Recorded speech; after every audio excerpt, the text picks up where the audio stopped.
دعوت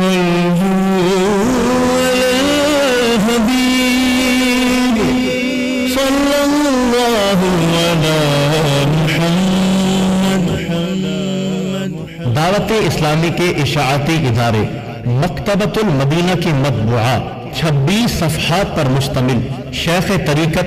امیر اہل سنت دامت برکاتہم العالیہ کی مایہ ناز تالیف کفن کی واپسی صفحہ 21 پر بحوالہ الجامع الصغیر للسیوطی منقول ہے، فرمان مصطفیٰ صلی اللہ تعالی علیہ وآلہ وسلم رجب کے پہلے دن کا روزہ 3 سال کا کفارہ ہے،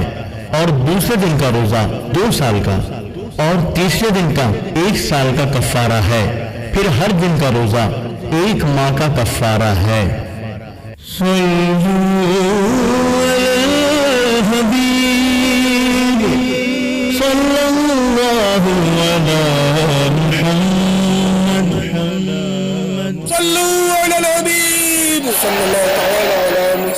مجھے اپنی اور ساری دنیا کے لوگوں کی اصلاح کی کوشش کرنی ہے انشاءاللہ۔